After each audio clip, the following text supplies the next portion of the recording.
أعوذ بالله من الشيطان الرجيم. بسم الله الرحمن الرحيم. الحمد لله رب العالمين وبه نستعين، والصلاة والسلام على أشرف المرسلين سيدنا محمد وعلى آله وصحبه أجمعين. قال الله تعالى: والذين آمنوا وهاجروا وجاهدوا في سبيل الله والذين آووا ونصروا أولئك هم المؤمنون حقا lahum maghfiratun wa rizqun karim. Yang bermaksud, dan orang-orang yang beriman dan berhijrah dan berjihad di jalan Allah, dan orang-orang yang memberikan tempat perlindungan, dan orang-orang yang membantu perjuangan, mereka adalah orang-orang yang beriman, yang sebenar-benar iman. Bagi mereka keampunan dan rezeki yang mulia. Warizqun karim, rezeki yang mulia. InsyaAllah pada minggu ini kita menyambung sempena bulan Ogos, iaitu bulan kemerdekaan, dan kita juga baru menyambut peristiwa hijrah ataupun tahun baru hijrah. Marilah kita melihat kedua-duanya, kerana kedua-duanya merupakan mercu tanda yang penting bagi kita umat Islam di Malaysia. Peristiwa hijrah adalah peristiwa di mana umat Islam berhijrah daripada Mekah ke Madinah kerana ingin menegakkan sebuah negara yang kita namakan sebagai negara Islam. Dan di dalam hukum fiqh dinamakan Darul Islam, Dar al-Islam. Ini bermakna Islam mesti mempunyai rumah. Islam mesti mempunyai rumah. Ini bermakna ketika di Mekah, ketika mana Islam baru bermula dan dalam keadaan yang lemah, Islam tidak mempunyai rumah. Jadi apakah yang dimaksudkan dengan rumah? Rumah adalah di mana ketua kepada rumah itu mestilah orang Islam, dan peraturan dalam rumah itu mestilah peraturan Islam. Baru dinamakan rumah itu rumah Islam, Dar al-Islam. Dalam bahasa yang moden dinamakan negara. Jadi negara itu dinamakan negara Islam. Dan negara Islam ni mesti mempunyai dua ciri yang utama, iaitu pertama, diterajui, dipimpin, diperintah oleh orang Islam yang saleh, yang bertakwa, yang layak. Itu ciri yang paling penting yang pertama. Yang kedua adalah negara itu mesti diatur, diperintah, disusun dengan syariat Allah Subhanahu wa taala, ataupun dengan kata lain dengan undang-undang Islam ataupun syariat Allah Subhanahu wa taala. Apakah yang dimaksudkan dengan syariat Allah Subhanahu wa taala? Yang dimaksudkan dengan syariat Allah Subhanahu wa taala adalah undang-undangnya mesti bersumberkan Al-Quran dan Al-Hadis. Kalau ada perkara-perkara yang baru timbul, contohnya kewangan Islam, amanah saham, produk-produk takaful dan sebagainya, mesti selari dengan Al-Quran dan Al-Hadis. Adapun sekiranya di dalam Al-Quran dan Hadis mempunyai hukum-hukum yang jelas,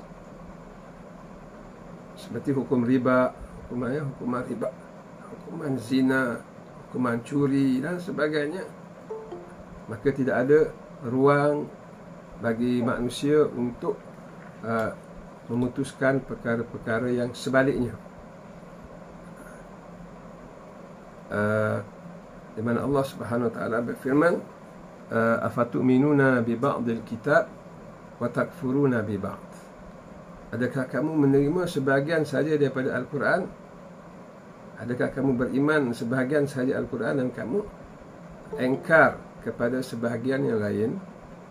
Fama jaza'u ma yaf'alu dhalika minkum illa khizyun fil hayati dunya wa yawmal qiyamati yuraduna ila asyadil adab. Tidaklah orang yang melakukan sedemikian, iaitu selektif dalam memilih ayat-ayat Al-Quran, yang ini dilaksanakan, yang ini tidak dilaksanakan, melainkan khizyun fil hayati dunya, kesengsaraan di dunia lagi dah sengsara. Wa yawmal qiyamati yuraduna ila asyadil adab, dan di hari kiamat mereka diheret ke dalam azab yang pedih. Wa mallahu bighafilin amma ta'malun, dan Allah Ta'ala tidak lalai terhadap apa yang kamu lakukan. Bermakna Allah tidak lalai, kamu selektif dalam mengambil ayat-ayat Allah Subhanahu Wa Ta'ala. Surah ni tolak, surah ni terima, ayat ni tolak, ayat ni terima. Itu semua tidak diterima oleh Allah Subhanahu Wa Ta'ala. Jadi sahabat-sahabat Nabi tidak boleh menerima satu sebahagian ayat dan menolak sebahagian ayat yang lain. Kemudian akan ada ayat-ayat hukum yang akan turun lagi selepas itu. Maknanya sekiranya sahabat-sahabat berada di Mekah dan terus berada di Mekah dan tidak berhijrah ke Madinah, mereka boleh solat di Mekah, mereka boleh puasa, mereka boleh bayar zakat, mereka boleh mengerjakan haji, tak payah hijrah di Mekah. Dan memang Mekah pun tempat mengerjakan haji, hanya 20 km saja dari rumah mereka. Kalau pergi ke Madinah 450 km nak datang buat haji. Jadi bukan tujuan berhijrah itu untuk dapat mengerjakan solat, bukan tujuan berhijrah untuk berpuasa. Dan memang ayat puasa belum turun lagi, tapi akan turun. Dan bukan tujuan berhijrah itu supaya mereka dapat mengerjakan ibadat haji, sebab mereka memang berada di bumi ibadat haji, iaitu di Mekah. Umat Islam berhijrah ke Madinah adalah untuk mereka melaksanakan Islam keseluruhannya tanpa selektif ayat-ayat. Sekiranya mereka terus kekal di Mekah, mereka akan tertindas. Mereka tidak dapat mencapai kedua-dua ciri negara Islam, iaitu mereka tidak dapat mencapai pimpinan adalah daripada orang Islam. Ini bermakna pimpinan masih lagi di tangan Abu Jahal, masih lagi di tangan Abu Lahab, masih lagi di tangan Abu Sufyan yang kafir. Dan of course sudah tentulah mereka tidak dapat melaksanakan kesemua perintah Allah Subhanahu Wa Ta'ala yang terdapat di dalam Al-Quran. Ini adalah sebab utama mereka melakukan hijrah. Bukan saja hijrah, tetapi mereka berkorban, meninggalkan semua harta benda mereka yang diusahakan selama berdekad-dekad. Dan mungkin harta-harta mereka di Mekah itu kebanyakannya daripada datuk nenek moyang mereka yang dipusakakan. Semua itu mereka tinggalkan demi untuk berada di satu tempat yang baru, di mana tempat baru itu di Mekah, di Madinah, tempat hijrah mereka. Mereka dapat mencapai kedua-dua sifat ini, iaitu pemerintahnya adalah orang Islam, apatah lagi Rasulullah SAW sendiri, dan yang kedua, dilaksanakan Islam sepenuhnya berdasarkan Al-Quran dan hadis, bukan saja dalam diri mereka, bukan saja dalam rumah mereka, tetapi juga dapat dilaksanakan dalam masyarakat dan negara mereka. Ini fakta yang sangat penting yang mesti difahami oleh kita. Dan ini telah pun kita sentuh dalam kuliah yang lepas.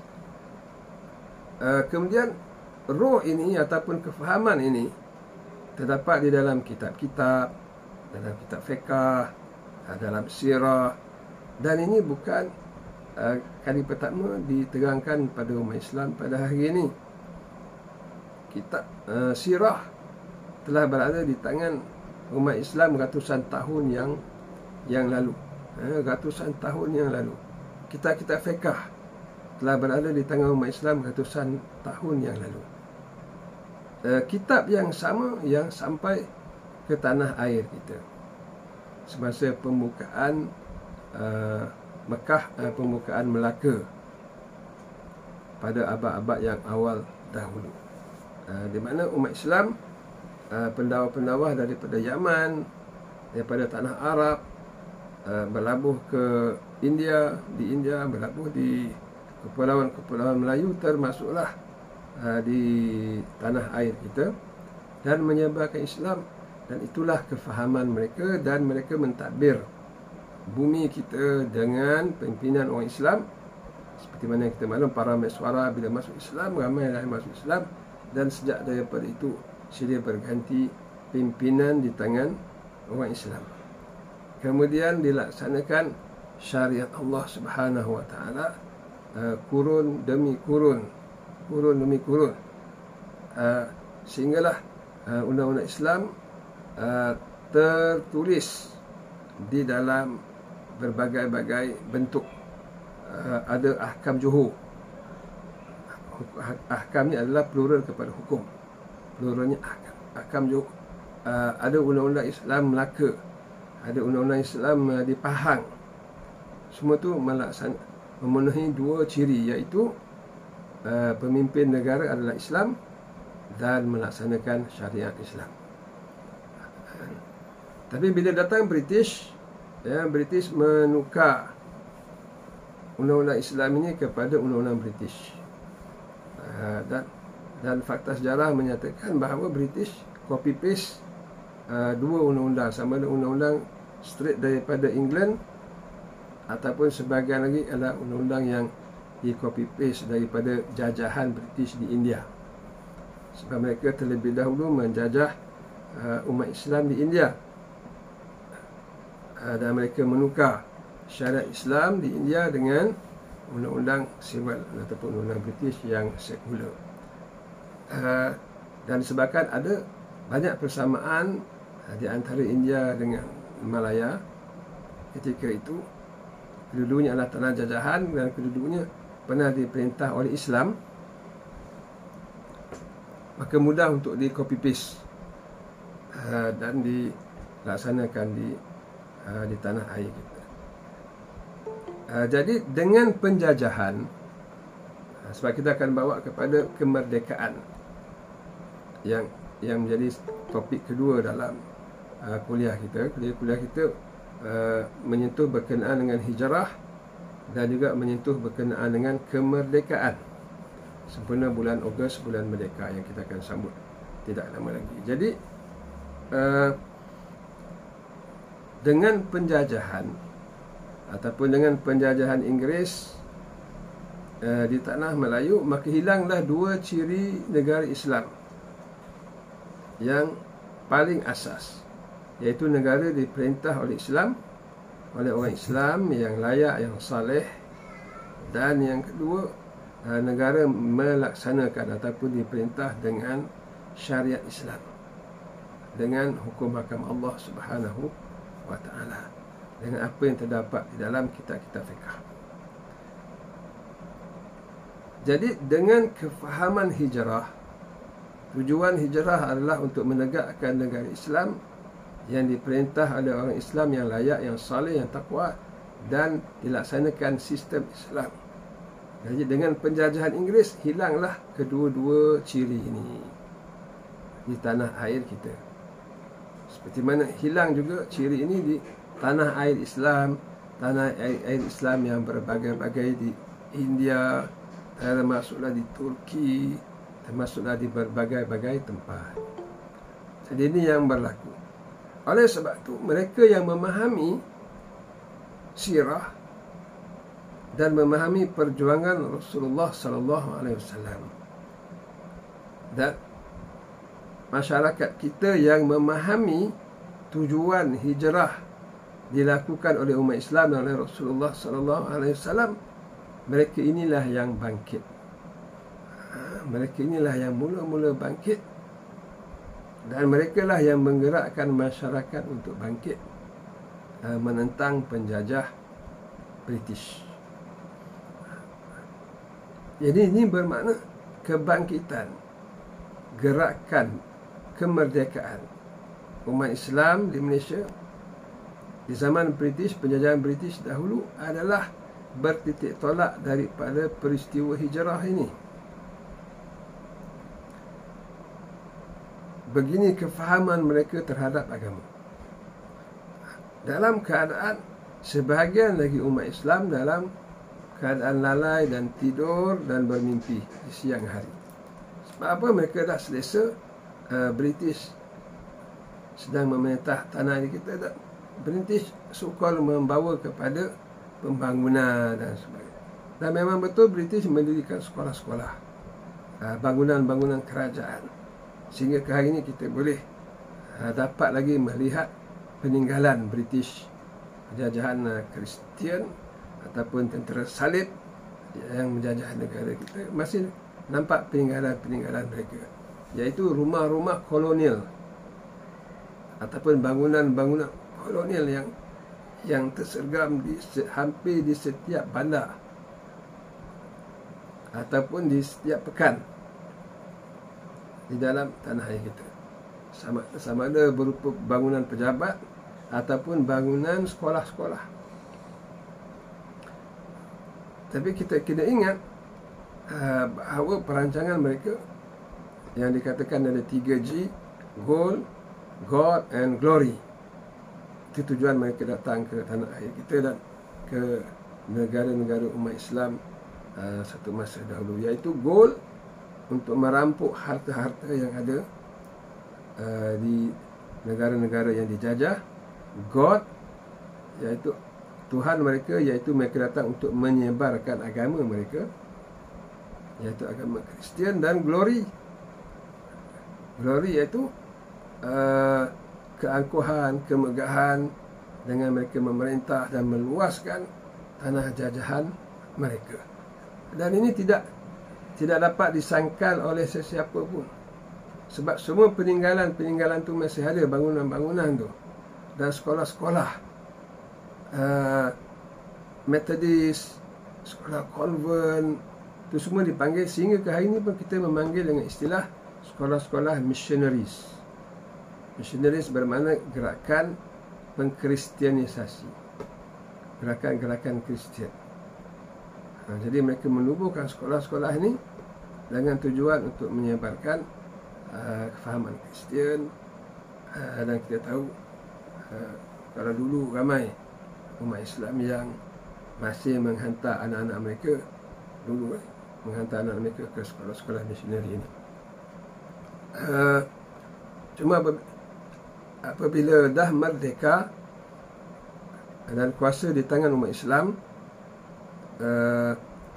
pengaruh sekolah-sekolah misionaris ni sedikit sebanyak dapat dikurangkan dengan dihantar ustazah masuk ke sekolah-sekolah tersebut sebagai salah satu syarat mereka menerima bantuan kerajaan dan sebagainya. Cara-cara yang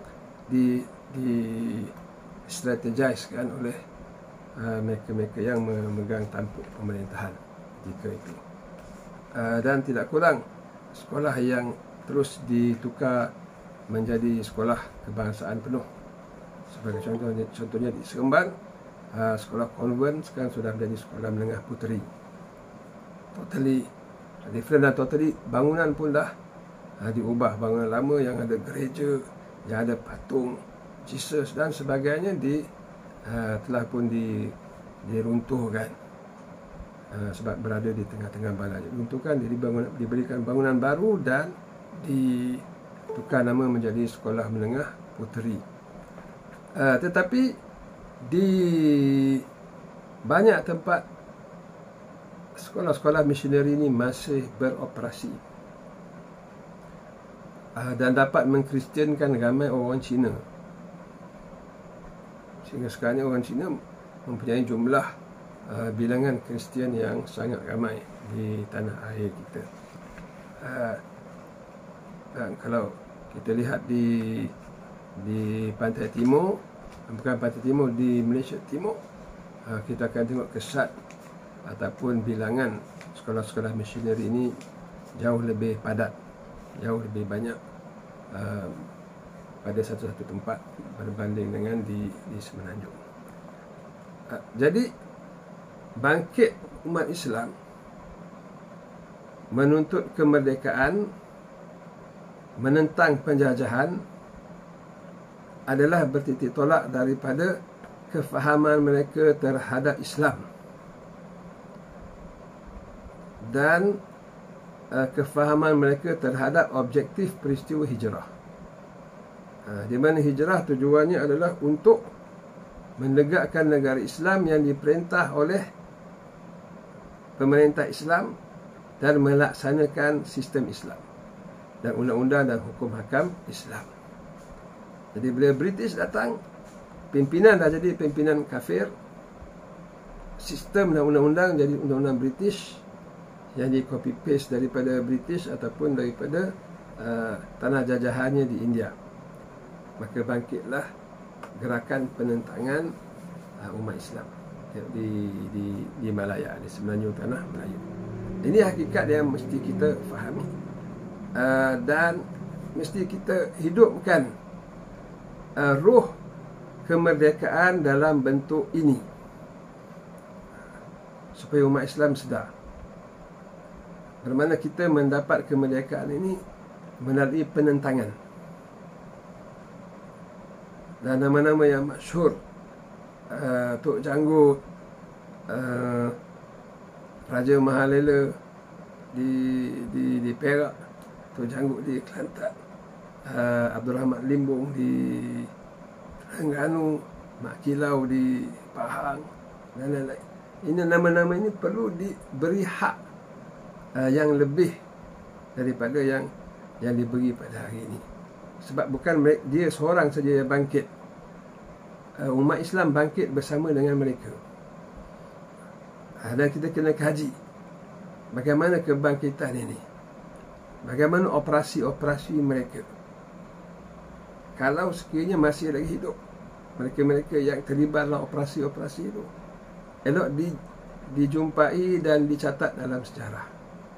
Sebab mereka bangkit itu atas nama jihad, jihad yang suci, jihad Islam. Sebab bila ada penjajahan di atas mana-mana tanah oleh orang kafir, seperti mana di Mekah, dahulunya diperintah oleh Nabi Ibrahim AS, diperintah oleh Nabi Ismail AS. Kemudian bila berjalan masa, orang kafir yang memerintah Mekah. Maka apabila bangkit Islam yang baru yang dibawa oleh Rasulullah SAW, setelah gerakan ini semakin lama semakin kuat, mereka mesti berusaha mencapai pemerintahan menggunakan ayat-ayat Quran sepenuhnya. Tidak boleh lagi sebahagian ayat Quran boleh dilaksanakan, sebahagian lagi tidak boleh dilaksanakan. Takut mereka terjatuh di dalam orang-orang yang mendapat kesengsaraan di dunia dan di akhirat berdasarkan ayat tadi, afatu'minuna bi ba'dil kitab wa takfuruna bi ba'd. Adakah kamu beriman dengan sebahagian saja Alkitab, Al-Quran, dan kamu kufur sebahagian yang lain? Kamu tidak menjalankan sistem Allah Subhanahu Wa Taala. Kamu tidak menghapuskan riba masih berleluasa. Kamu tidak mengambil tindakan dan hukuman yang tegas terhadap penzina. Kamu tidak mengambil tindakan yang tegas terhadap ibu-ibu ayam yang sepatutnya dihapuskan. Mengambil ayat Al-Hirabah ataupun memerangi Allah dan Rasul yang membuat kerosakan di muka bumi dan sebagainya. Jadi bila bangkit Islam di Mekah dan semakin kuat dan ke arah menegakkan Islam di bumi Mekah, sebab itulah pembesar-pembesar Quraisy berusaha untuk memadamkan cahaya Allah Subhanahu Wa Taala yang telah mula bergemerlapan. Dan tidak ada pilihan lain.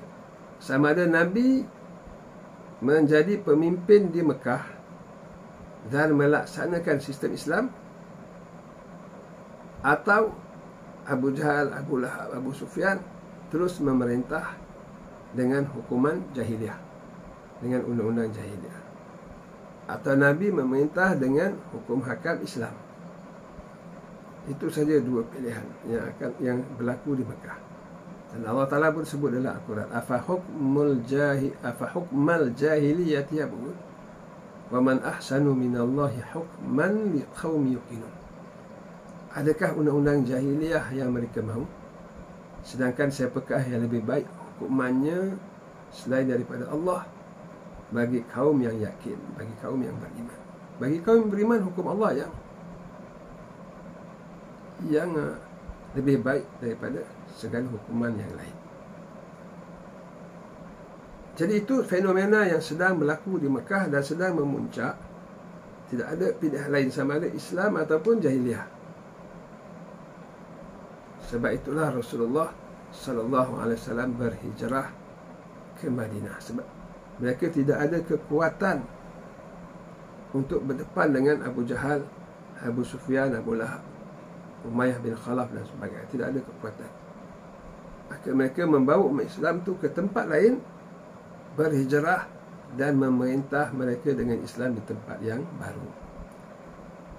Begitu juga ketika penjajahan British, umat Islam di tanah air kita tidak ada pilihan. Dua pilihan yang sama. Seperti mana pilihan tersebut pada umat Islam di zaman Rasulullah sallallahu alaihi wasallam.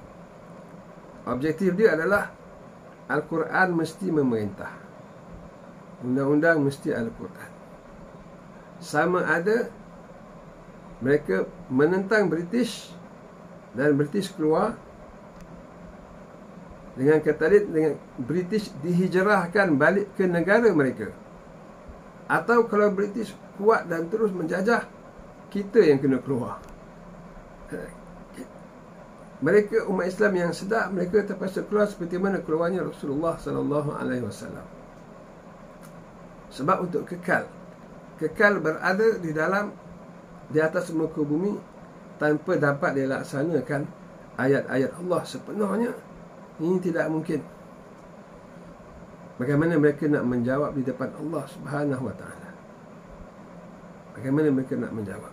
Kenapa kamu solat boleh, puasa boleh, tapi kenapa maksiat yang berada di keliling kelalang kamu? Kenapa riba yang berada di keliling kelalang kamu senyap saja, kamu tidak melakukan apa-apa? Macam mana nak jawab umat Islam?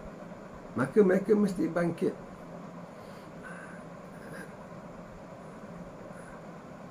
Kalau ada jenayah di kalangan kamu, kalau ada yang mencuri di kalangan kamu, kenapa tidak dilaksanakan apa yang Allah Ta'ala sebut di dalam Al-Quran, di dalam surah Al-Ma'idah?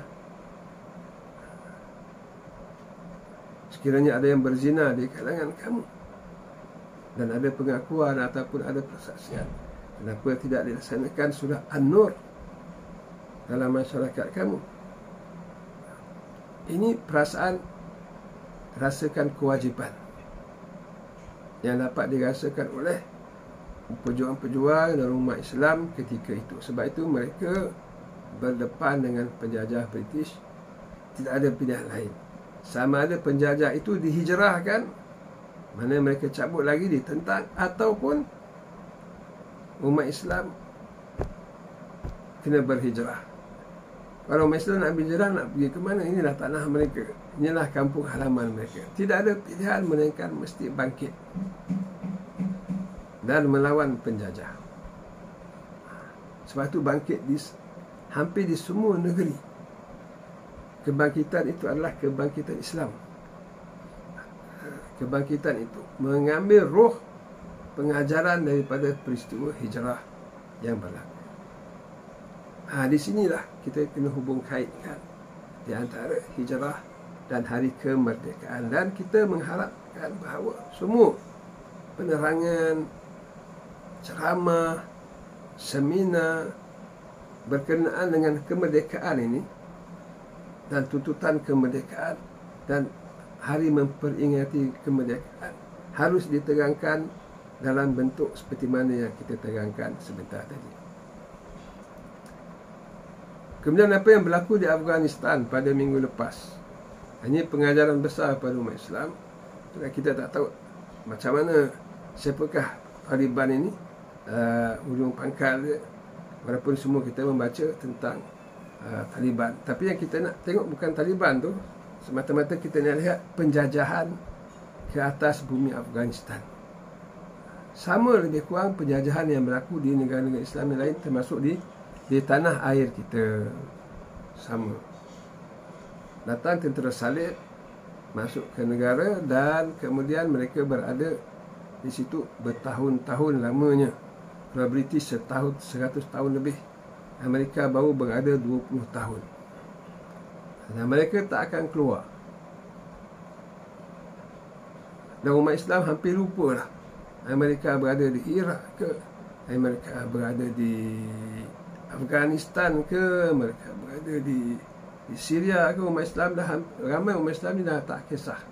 Sedangkan mereka sedang menjajah. Tetapi kita lihat umat Islam akan terus bangkit. Sebab sifat umat Islam, mereka tidak boleh menerima kepimpinan bukan Islam. Dan bukan saja tidak boleh, perasaan ia adalah lahir daripada keimanan kepada Allah Subhanahu Wa Taala, bahawa mereka mesti diperintah oleh orang Islam. Dan yang kedua, mereka mesti disusun mengikut syariat Islam. Dan ini memang terdapat di dalam Al-Quran, di antaranya ayat yang masyhur dalam ilmu siasah syar'iyah, dalam ilmu politik Islam, iaitu walai yaj'alallah lil kafirin 'alal mu'minina sabila. Yang bermaksud Allah Ta'ala tidak sekali-kali menjadikan ataupun akan menjadikan orang-orang kafir ini mengatasi orang Islam. Lil kafirin 'alal mu'minin. Allah tidak menjadikan untuk orang-orang yang kafir di atas orang-orang yang beriman. Apa maksud dia? Maksudnya adalah mestilah orang Islam yang berada di atas memerintah, dan bukan orang kafir yang memerintah. Kalau berlaku orang kafir yang memerintah, mesti diubah, mesti diangkat Islam yang memerintah. Ini berdasarkan iman dan berdasarkan ayat-ayat Al-Quran Al-Karim.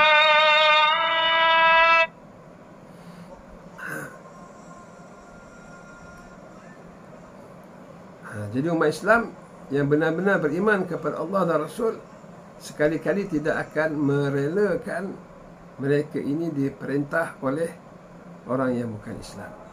Sebab apa? Ayat-ayat Allah Subhanahu Wa Taala yang tadi satu, dan ayat yang lain yang menuntut supaya mereka ini ditadbir dengan sistem Islam. Cuba kita perhatikan, ada sebilangan umat Islam yang tidak berhijrah, dan mereka ini berdosa. Bukan saja berdosa, apabila mereka ini diheret ke perang Badar, ada di kalangan mereka orang Islam disebabkan mereka ini terpaksa, sebab mereka ini berada di bawah negara yang bukan Islam, yang diperintah oleh orang yang bukan Islam, dan tidak menjalankan sistem Islam. Turun ayat Allah Subhanahu Wa Taala berkenaan dengan mereka, alladzina tatawaffahum malaikah, dan orang-orang yang dimatikan oleh malaikat. Zalimi anfusahum, mereka menzalimi diri mereka. Sebab apa mereka menzalimi diri mereka? Kerana mereka tidak berhijrah ke Madinah dan rela dijajah oleh orang yang bukan Islam, Abu Jahal, Abu Sufyan dan sebagainya, dan langsung memanglah tidak menjalankan sistem Allah Subhanahu Wa Taala. Lalu malaikat bertanya kepada mereka, qalu fima kuntum, apa hal kamu ini? Macam tu bunyi dia, fima kuntum, apa hal kamu ini? Kenapa kamu tidak berhijrah? Kenapa kamu terpaksa berjuang di bawah panji-panji orang negara yang tidak melaksanakan Islam dan negara yang tidak diperintah oleh orang Islam? Lalu mereka menjawab, kunna mustad'afina fil ard, kami dulu ni orang yang tertindas. Sebab pemimpin kami bukan Islam, sistem kami bukan Islam, jadi kami orang yang tertindas di muka bumi. Lalu malaikat kata apa? Ataupun Allah Subhanahu Wa Taala berfirman, ulaika ma'wahum jahannam. Mereka ini tempat mereka itu di neraka Jahannam. Cuba kita bayangkan, tempat mereka itu di neraka Jahannam. Hanya disebabkan mereka tidak berhijrah dan merelakan diri mereka ini diperintah oleh orang yang bukan Islam, ataupun diperintah di bawah sistem yang tidak menjalankan syariat Islam.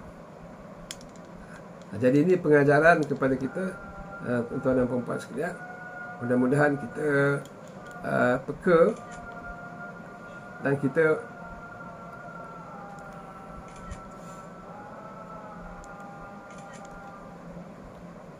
dan kita dapat merasakan pentingnya penegakan negara Islam yang sejati, sebab ianya merupakan satu objektif hijrah itu sendiri, dan yang kedua objektif perjuangan kemerdekaan, bukan saja di tanah air kita, bahkan perjuangan kemerdekaan di semua negara-negara Islam.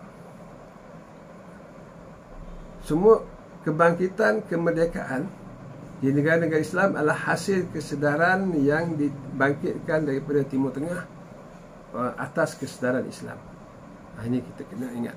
Jadi mudah-mudahan dengan sedikit penerangan ini kita dapat memahami dua perkara penting, iaitu kenapa berlakunya peristiwa hijrah, dan yang kedua kenapa bangkitnya gerakan kemerdekaan, pembebasan kemerdekaan di negara-negara umat Islam. InsyaAllah pada kuliah Selasa minggu depan kita akan sambung lagi membahaskan tentang peristiwa hijrah dan kemerdekaan, insyaAllah.